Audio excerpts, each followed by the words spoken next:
Welcome, everyone, to Dead Talk Live. I'm your host, Viz, and I'm glad that you are joining us. Thank you so much for all our viewers around the world for tuning in. A special thank you to all our moderators. We are starting a little bit late tonight. As you can see, I'm all alone, and it's been a minute. It has been a minute since it's just been you and me and you guys. And we're going to have some fun this hour. We're just going to kick back, laid back, talk. Tonight's topic, we are going to be reviewing the last two episodes of The Walking Dead. We'll get to that in a little bit. I hope you've been enjoying our lineup of guests over the last several weeks. We are back at it again tomorrow. Tomorrow we have a very special guest coming on Dead Talk Live. Michael Emerson played Ben on Lost and is on Evil right now. So we are very excited to have Michael join us. Scheduling note, tomorrow's episode, if you guys do want to watch it live, it is going to be starting much earlier than our normal start time. It's going to start at 1 p.m. Eastern. On the United States, 1 p.m. Eastern. That's like 10 a.m. In the morning on the West Coast, and wherever you are in the world, you can figure out the time zone from there. Want to say hello to Colette, who's joining us. Duda ZX is joining us. I hope everyone is doing well on all the different platforms that we are streaming to. Man, I'm out of practice. I'm out of practice doing solo shows. Can you imagine that? It's been such a long time that I'm out of practice doing this. Anyway, I hope everyone's doing well. Since we've had so many guests on the show, I am opening up the phone lines tonight, and our moderators are going to be posting the number. If any of you want to call in live, any questions you have on any of the guests that we've had on the show, any of our upcoming guests, please feel free to call in and ask your question, state your comment. Just no pranksters. Please, no pranksters. No, none of that today. It's been a long day. It's been a busy day. And I'm just glad to wrap up today talking to you fine people. So, like I said, today we are going to be covering The Walking Dead, the last two episodes of The Walking Dead. Season 11, episodes 3 and 4. Now, before we get started, here is my take on the season so far. As we all know, and we've talked about before on this show, the entire production team, at least from what they said publicly, were caught off guard when they found out that this season 11 was going to be the final season of the mother show of The Walking Dead. So I feel like this current season is being rushed somewhat. And this is not most definitely not the actors doing, the directors, the producers. This goes really high up on the chain, not the writers either. They're doing an amazing job. But when you find out that you have a finite number of episodes left for a series that's been running for 11 years and you want to finish the story, things kind of tend to get a little messy. And I think that's what's happening right now on The Walking Dead. Things are a little bit all over the place. This past Sunday's episode, there was no zombie. And I believe that's the first time in 11 years where we had an episode of The Walking Dead where we did not even see a single zombie in the episode. Now, we all know that the zombies are just a backdrop, and this is a character-driven show. That's what we love about it so much. But we always got the obligatory zombie, here and there. And I was just amazed that by the end of this past Sunday's episode, there was none.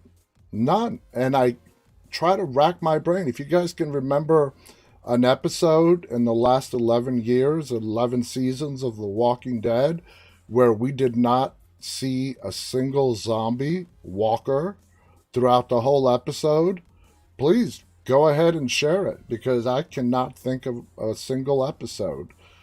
So it's kind of messy. This whole Maggie Negan thing is getting old, quick, really old. Uh, these two, I'm going to say it, they should just have angry sex and get it over with. Really. I mean, I'm not the first one to have mentioned that. I've heard other people say it.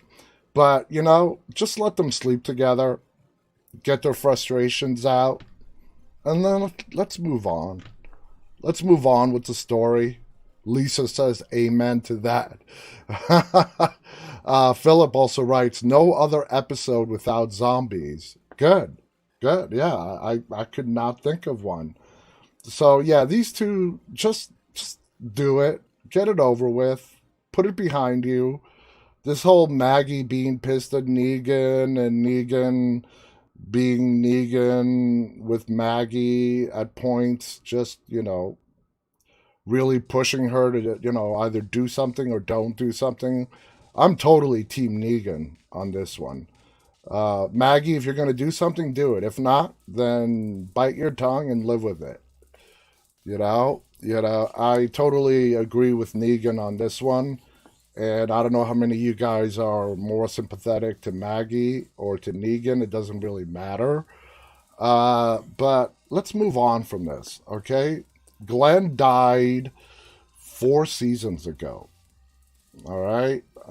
Even in the show's timeline, a lot of years have passed. So, yeah, I want to hear your guys' thoughts. So, the moderators, I haven't seen them post a number to the show. Please post a number if you guys want to call in live and share your thoughts on The Walking Dead, share your thoughts about any of our prior guests that we've had on this show. Starting tomorrow, we're going right back to our guests. We are booked solid through the end of September, and we're starting to confirm October guests and into November. So please feel free to call in, share your thoughts. I'd love to hear from you. So we're going to get to The Walking Dead and so on. Going back to our whole guests, we've had some really great guests. It's been so long since I've done a solo episode. I hope you guys enjoyed the pictures and the little video clip that I posted of us going to the New Jersey Horror Convention and Film Festival. That was a lot of fun to meet pretty much we met the entire Terrifier crew. Damien Leon, who's also a prior guest of ours, the creator of the Terrifier story. Got to meet the actors, got to meet David, who plays Art the Clown. It was a lot of fun, Great time in Atlantic City with friends and the convention. And it's fun. It was a lot of fun. I haven't been to Atlantic City in a long time, at least 15 years. So being back on that boardwalk, it was fun. I enjoyed it. So Khaleesi writes, I love the python. I never thought that I would ever hold a snake around my neck. But for some reason, when we got there and I saw that beautiful python, I'm like, I'm going to go for it. Why not? And man, that thing is heavy. For those of you guys that saw the video, you obviously saw how big it was. And a lot of you know I have a bad back. After holding that thing for a good 5+ minutes, I was in pain. It is heavy. And I was sort of watching it, its tail in particular, as it wrapped itself around my leg.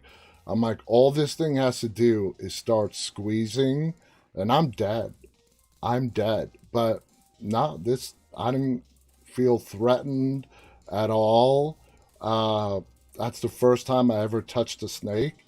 And like I mentioned on camera, people who have never touched a snake, and you have this, idea of what a snake feels like, maybe slimy or something like that. Nah, it's smooth as silk. That's how they feel. Smooth as silk. Welcome to Lindsay Sparks, who says loved all the videos you posted of the festival. Thank you. Now Efrain was there. He says gross. Efrain was a chicken shit. Would not touch the snake. So I'm gonna call him out. He was too scared. Too scared of the snake. Colette writes that they're very dry. It's just like silk. It is softer than silk. I just got to state that. If you have a chance to hold a python, or at least pet a python, first make sure you don't do it out in the wild. I do not recommend that. Like if you're in the Florida Everglades for whatever reason and you happen to come across a python that might be hungry, don't go and pet it. I'm talking about pythons that have a handler with them. Because this thing, I can tell you, just holding it over my shoulders can kill you like that. So, anyway, Khaleesi writes, I would have held it. Efrain writes, I come from a country where snakes eat people. We know better. Yeah, pythons, though. I don't know if I would ever touch a venomous snake. Pythons are not venomous. The way they kill their prey is they suffocate them. They wrap around you till you basically can't breathe anymore. So anyway, moving on, let's get to our review. We're going to start with episode 3, which was well over a week now of The Walking Dead. Episode 3 was a very action-packed episode, but not a whole lot of story behind it. And just a note on, the Reapers. It's like the record player skipped back. It keeps skipping back. They kill one bad group, here comes another. Even the motivations behind them are starting to repeat. The Whisperers with Alpha, she was a little bit off. Even before the apocalypse allowed her to show her true colors. And now we have the Reapers. And we know now that the Reapers are a bunch of mercenaries. Okay? Run by this Pope person. After the premiere of season 7 and seeing what Negan did, can they really surprise us anymore with what a bad person on The Walking Dead is going to do? No, I was not surprised. In fact, I knew in this last week's episode that as soon as we were introduced to Pope, when he was talking to Shaw, and Shaw was explaining to Pope how the other guy died, I knew, and I'm sure a lot of you knew as well, that Shaw was a dead man. Whether Pope was going to kill him right then or there, or like he did, wait till the end of the episode and stick his face in the fire, burned his face, burned him alive, I knew that he was a dead man. No surprise there. Now, if I was in the writer's room and I was writing this episode, and let's say we kept it the same, Pope shoved Shaw's face into the campfire, burned him alive, very painful way to go. What I would have done differently is I would have not made Daryl's reaction be one of shock. Now, just think of all the stuff that Daryl Dixon has seen since the zombie apocalypses broke out. Really? So, having one human being take another human being and put their face into a campfire, I would have had Daryl just be stoic. True to fashion, Daryl Dixon did not face him. But he had this shock look. And it was sort of out of character, considering Daryl Dixon's character arc through 11 seasons. And just think of all the horrible stuff that he has seen. Terminus, Negan, his friends getting killed in front of him with baseball bats. To have one person put another person's face into a campfire, I would have had him be just completely stoic. No reaction whatsoever. None. That's what I would have done differently. But it's just, it keeps repeating. They kill one bad group, here comes another bad group. Their intentions might be slightly different, but, uh, you know, let's do something different, guys. This is the last season. This is the last season. Let's let's do something different, especially with all these spin-offs coming. The success or failure of these spin-offs are going to rely on how they wrap up the main series. If the main series goes out with a whimper, then the Carol Daryl spinoff, Tales of the Walking Dead, which I'm very much looking forward to, they don't really stand much of a chance because people who have lost interest of The Walking Dead before season 11 ends are not going to go and watch the spinoffs. So, anyway, Lisa writes, crime. He saw Negan burn a guy's face with that iron and he didn't flinch. That I saw. And she corrects, cripe, not crime. Yeah. His reaction of him being shocked, I'm like, really? After all that you have seen someone's, head being thrown into a fire, that shocks you? Uh, I'm glad they brought Leah back. I'm glad we're going to get some kind of closure to that story, even though there's still a lot of explaining that she has to do from what we know of the Reapers, unless, and she doesn't clarify this in Sunday's episode, if, it's sort of ambiguous. Did she know them when they approached her in the woods, supposedly, and they took her in? Because from what we know about the Reapers, they don't give mercy to anybody. They kill you. I mean, flat out. They don't ask any kind of questions. They just flat out kill you. So, did they know her? Did they know that she was a mercenary? A paid soldier? Maybe we'll find out as the season progresses. But I am glad they brought back Leah, and to see what exactly unfolds between her characters and Daryl will be interesting to watch throughout this season. And like I said, we are halfway done through the A part of 11. The B part of season 11 is going to be sometime in early 2022. And then the last part, part C, is going to be at the end of 2022. So let's see what happens. And to make another statement, 2 days ago, I read an article on an interview that Scott Gimple did. Scott Gimple is the main boss that oversees the Walking Dead franchise. I mean, and you got to be careful. It gets kind of muddy when you think of the main boss, because AMC is the main boss of the Walking Dead. But Scott Gimple, he was the showrunner for The Walking Dead for many years up until the end of season 8. Season 9, Angela Kang took over and is the current showrunner and has been doing a brilliant job. So at the end of season 8, Scott Gimple got promoted to oversee the whole franchise.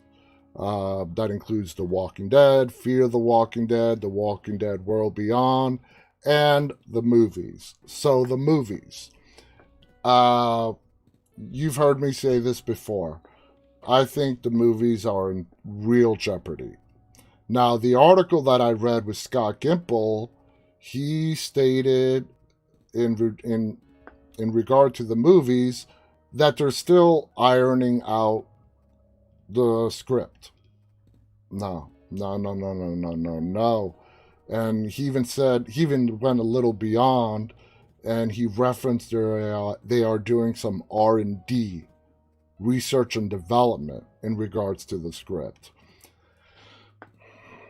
I'm sorry, Scott. I've got all the respect in the world for you, and I really feel bad for the man, because it's not him that's making these decisions. It's people way above him. But he's the one who's going to have to be the voice for this thing. And the whole we are still ironing out the script, I gotta call you out on that, Scott. I really do. I'm sorry, but I gotta call you out. That excuse is past expiration. It really is. It is really past expiration.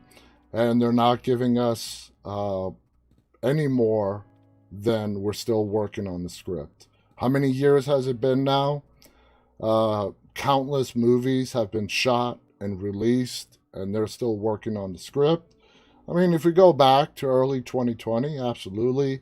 COVID was breaking out here in the United States. Everything had shut down. But even now, yeah, COVID is still around, but life is moving forward. We're adjusting to life with COVID. Conventions are happening again in person.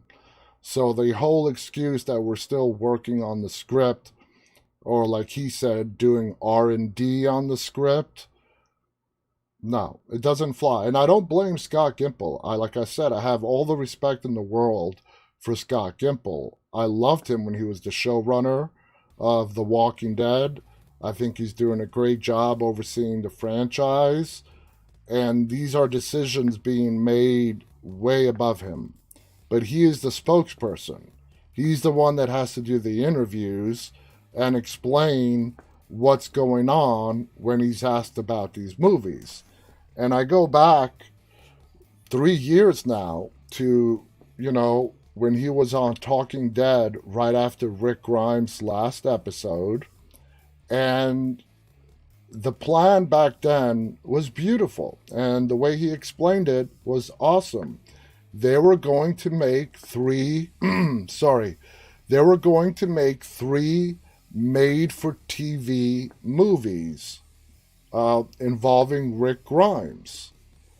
And that was perfect. That was an awesome plan.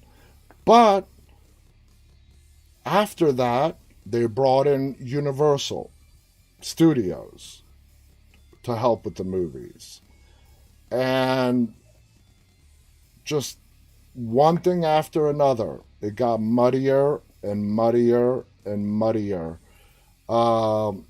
AMC and Universal, AMC, the theater chain, they sued. I forgot who they sued for releasing movies and bypassing theaters to straight on video on demand. So whether it's disagreement between Universal, AMC, a contract dispute, rights dispute, we won't know. They won't tell us. But I really feel bad for Scott Gimple because he has to go on record whenever he is asked publicly, and he has nothing more to add than we're still working on the script. But yet, if it becomes official and the movies do not make it, they never get made, it's his credibility, it's his reputation. When he is going to be the one that comes out and says, because of whatever BS reason they tell him to say, the movies are not going to get made. So I just want to clarify, this is not Scott Gimple's or anybody who works on the production of The Walking Dead's fault. This goes up, AMC, Universal, up, studios, suits, disagreements. Now, I don't have any proof. I don't have any inside knowledge of this. So I got to, put a disclaimer out there. This is what I think is going on because, after a while, that same old excuse of we're still working out the plot, the script, R&D, yeah, that is long past. So that's my take. So I'm letting you guys know, do not be surprised if tomorrow, next week, 3 months from now, 6 months from now, they come out with an announcement that the Walking Dead movies, the trilogy, the Rick Grimes movies, for whatever reason they decide to put out there, are not going to be made. So don't be surprised. I am now leaning more way more towards waiting for that announcement than the announcement that they've started shooting. I'm actually waiting to, I would not be surprised in the slightest bit if I wake up tomorrow and, I check my phone and right there is an article saying that, you know, the Rick Grimes movies have been completely axed. Would not surprise me one bit. In fact, I wake up expecting it. So we just got to wait and see how it plays out. I'm hoping for the best, but I'm prepared for the worst. And it really sucks because, uh, they really muddied the water. If they would have stuck to the original plan, just made three made for television movies, kept it in house, AMC only, with Skybound and all them, it would have been fine. And the first movie, we would already had it, no doubt about that. It would have been out already, and we'd be talking about the second movie right now. But yeah. Anyway, let's go on and let's see what we have in and let's review the last two episodes, okay? And we're going to start with season 11, episode 3, called Hunted. If you're a big action fan, there was a lot of action in this episode in regards to the Reapers. And, talk about Maggie. She had skills. She's come a long way from that farm girl that we met in season 2. But man, she has some skills since we last saw her in season 9. So I don't know if that's Elijah, the masked ninja guy's doing and training her, but she has become a master at throwing knives and a whole bunch of other stuff. So as promised, hunger rears its ugly head on The Walking Dead season 11 as Carol and Maggie lead very different desperation missions. Now this is episode 3, not this past Sunday's, the one before. Hunted opens in a flurry of action. Blades, arrows come flying in and out of darkness. Most of Maggie's companions stumble and fall, as do their hunters. Some get back up, scramble away towards safety, or in pursuit of someone. Most don't. At least not until they're presumably turned into walkers and join the omnipresent background noise of the undead. As far as cold openings go, this one runs hot. And while it burns itself out quickly, it's a perfect setup for the following episode, which features The Walking Dead in hunting mode for both A plot and the B plot. Now, I'm assuming they're talking about season 11 part A and season 11 part B. At the center of both plots is hunger. Everyone in Alexandria is hungry, slowly starving to death as rations peter out and the fields fail to provide enough to sustain the population. Maggie's mission to rescue a cache of supplies is a desperate one. If she fails, people die. Carol's mission to rescue Alexandria's horses is another desperate one. If she fails, people die, but slower. Both have been established as crucial to survival, and both come with complications. For Maggie, it's injured baggage, an old enemy, and people trying to kill her. For Carol, it's something even more out of her control in the form of giant wild animals that don't want to get caught and dragged back to civilization. And I gotta ask you guys, what do you think of Carol's character so far in season 11? To be completely honest, she's starting to annoy me. I never thought I'd say that, but the way they're writing her character, I see no point to it. I really don't. I don't know what's going on in her head. Let me know what you guys think. With every encounter with the Reapers or every fleeing horse, both missions seem increasingly hopeless. You can't catch a horse that doesn't want to be caught, especially when you've got no real experience in doing that kind of thing. And you can't liberate a bunch of food supplies and get them back to your people if you're all dead on the side of the road. But Maggie and Carol both persist, pressing on with their respective missions even when other, cooler heads suggest turning back, taking a break, or giving up entirely. There's a certain degree of single-mindedness at play for both characters. Maggie sees one way out, and there's no way that she can deviate from the path, even when deviating from the path is the best thing to do. She's a leader, so she's stubborn and used to getting her way no matter what. And while she's good person, according to Alden, good people don't always make good leaders, and there has to be some ability to be flexible to accomplish a goal when complications arise. And that is absolutely true. Maggie has always been a stubborn person.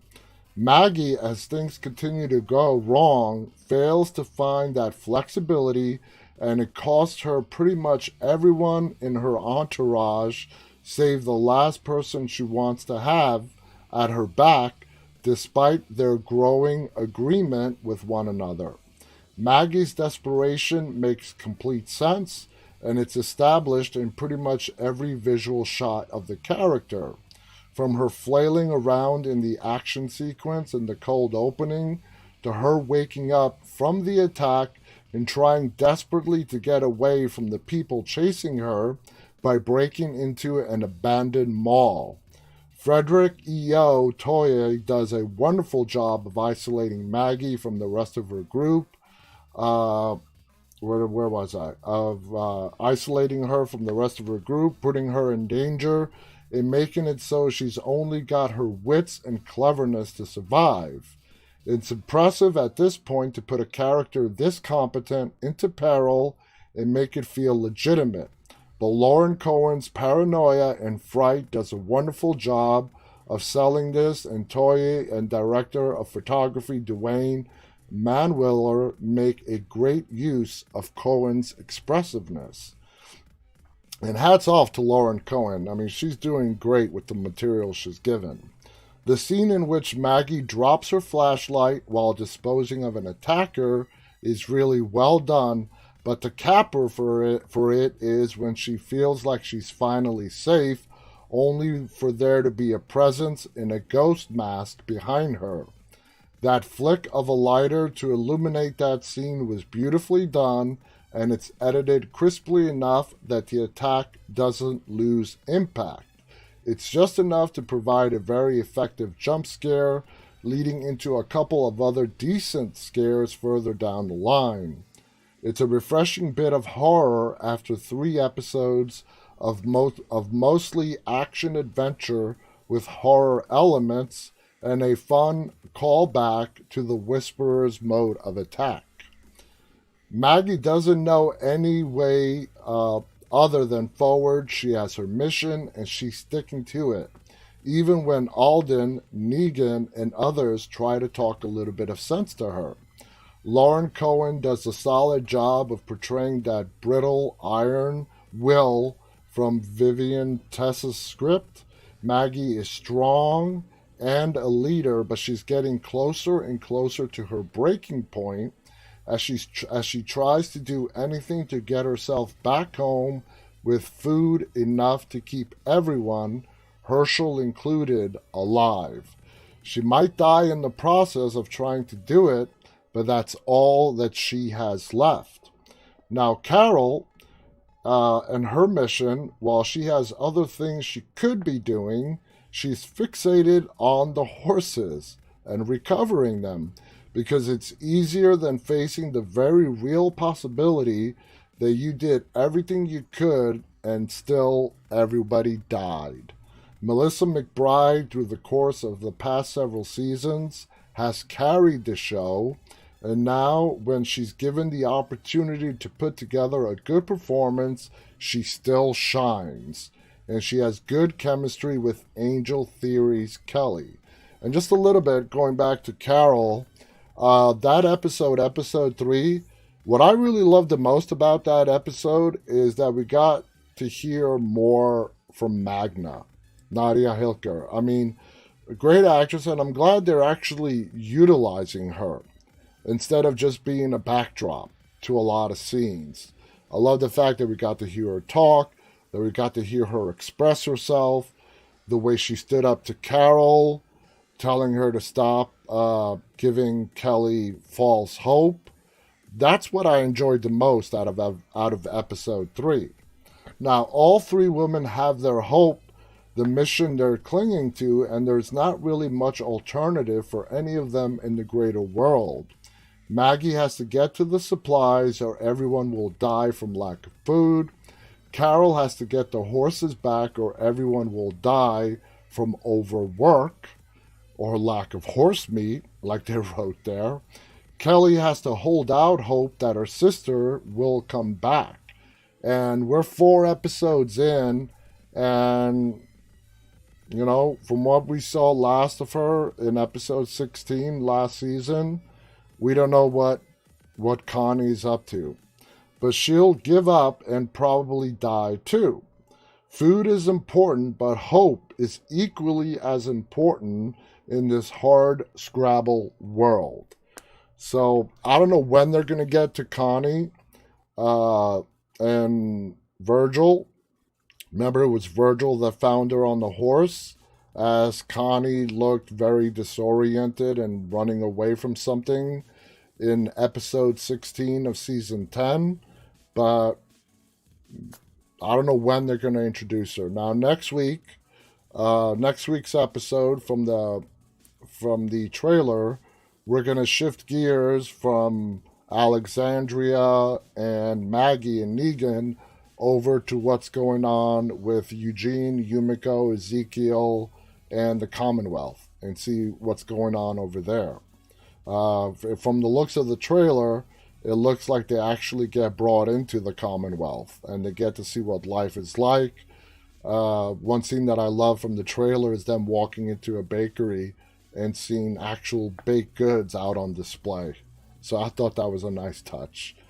Lisa writes, the first Walker soldier in the tank with Rick in episode 1 of the first season was kind of sleeping. Oh, you guys talking about the sleeping zombies.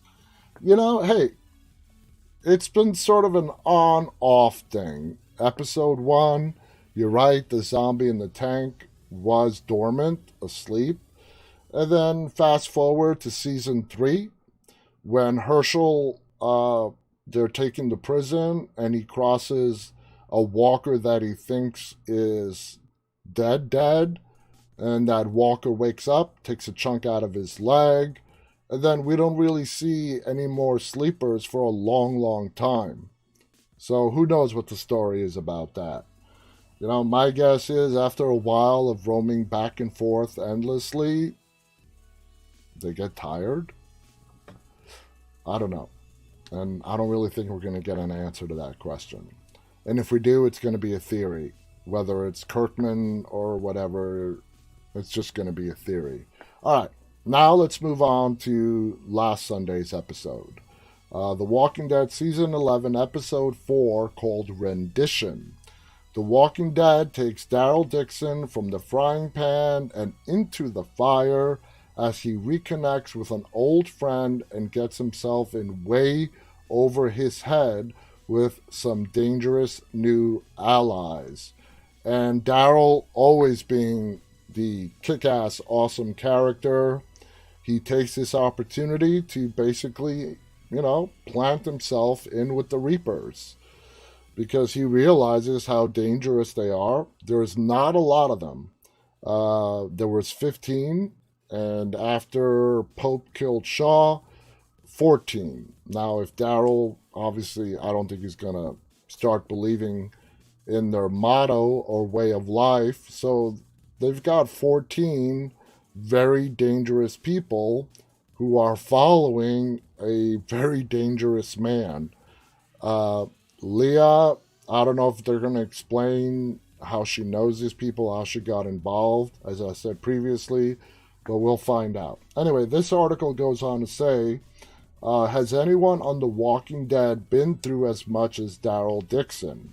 He's been tortured several times at this point. including the most insidious torture method ever devised by Negan, having to listen to that damn song. He's been injured in pretty much every possible way someone can be injured. His motorcycles have long stopped running. His friends won't let him retreat into the woods like the smelly hermit he longs to be. The only love affair he's had on the show has ended in ambivalent tragedy. To be fair, he's got the coolest weapon and the coolest dog.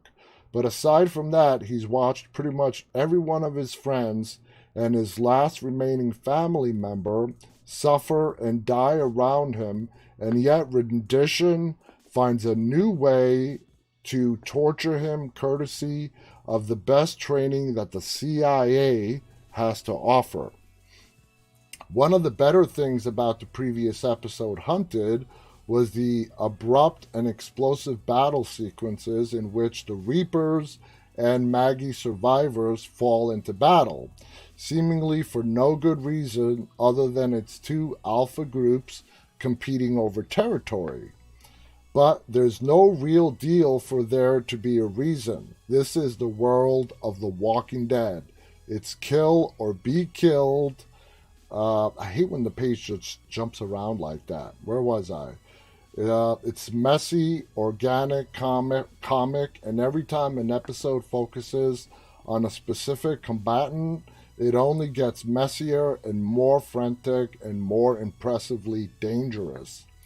The sense of danger director Frederick E. Otoye cultivates with that reminder of the chaos of battle sets the tone for the first half of the episode, in which Daryl does his best impression of Solid Snake by sculling through the shadows, ducking through ruined buildings, and using the environment as a way to distract the Reapers who chased him and Dog from the battlefield. The battle continues in fits and starts, and Dog getting tossed aside like a bag of garbage, and Daryl forced to flee for his life for the second time in as many segments, with one dogged female pursuer hot on his heels. Daryl doesn't know who she is until she unmasks, but I recognized Lynn Collins' eyes through the mask, and no one other than Leah would have such reason to stalk Daryl to this degree, as most of the other women who have come and gone in the show haven't had much of a relationship with him. While Leah's return is not a big shock, it's still a little surprising to see something from one of the bottle episodes show back up later in the series, because those last 6 episodes of season 10 felt more like filler and backstory than things that would have a narrative impact going forward. As shocking as it would be to have an ex-girlfriend point a shotgun at you after stealing your dog, the episode only gets weirder and more dangerous for Daryl Dixon once he meets Leah's family. Both Reedus and Collins do a solid job in their scenes together. Daryl steadfast, unwavering in his bullheaded determination to stick to his obviously fictional story. Leah trying her best to get Daryl to give her something, anything, in order to keep him from falling into the hands of the Reaper leader, Pope, who does things like talk about God while sharpening knives to establish that he's bad news. Now, there's an element of cold detachment to Leah. She goes through the motions of everyday Reaper life that isn't replicated in her moments alone with Daryl. Sure, she's ordering goons to drag him around, and she's watching and interrogating him while he's being waterboarded, a very brutal scene that had to be very uncomfortable to shoot for Reedus. I find it hard to believe that was Reedus under that mask. That had to have been a stuntman. Anyway, but there isn't malice underneath her actions. She's doing, it jumped around again. She's doing what she's doing to get Daryl to try to save him from worse hands at the hands of Pope and her fellow Reapers. It just takes Daryl a little bit longer to pick up on that, one might hope. Fortunately, his fellow captured traveler is a little bit slow when Daryl starts ripping into him and his group in an effort to distance himself from Maggie. As you guys remember, when he's being interrogated and they ask him about that group that he was with, he tells Leah, she knows he travels alone and it was just some group that he ran into on the road. Writer Nicole Morante Matthews walks a fine line in these moments, with Daryl and Leah pushing at one another without losing that core connection. Leah is clearly one of the true believers, at least enough that she's not going to abandon the group, again, just because Daryl stumbles across her group, but she's not so totally taken in that she's ready to let Daryl get kicked into the fire for his transgressions either.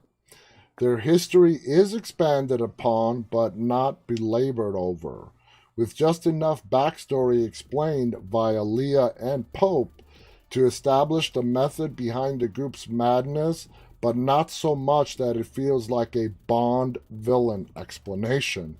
That was very nicely put.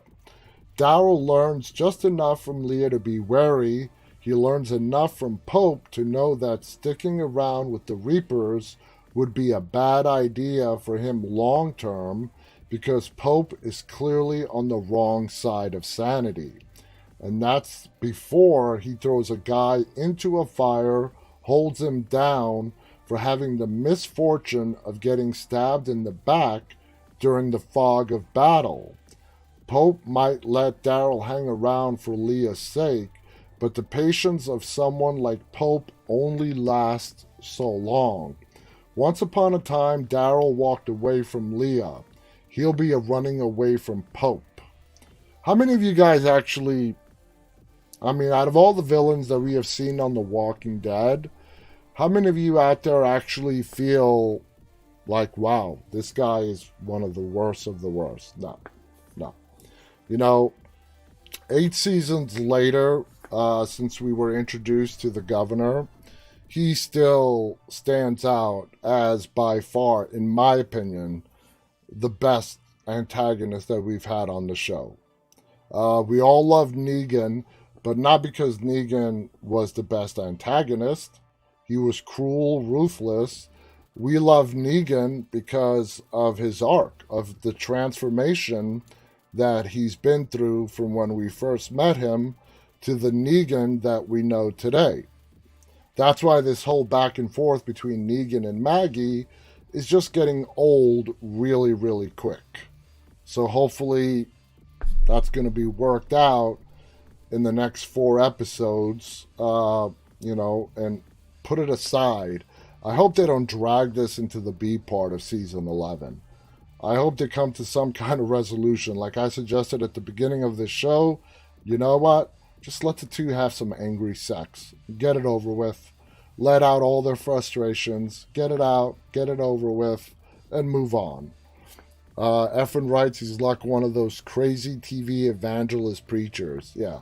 I'm not saying Pope is sane, but, it's just we've seen so many horrible people and doing such horrible things throughout this show that, like Daryl's reaction when Shaw got thrown into the fire, I would have had Daryl just stand there stoic, not even flinch at what Shaw did, at what Pope did.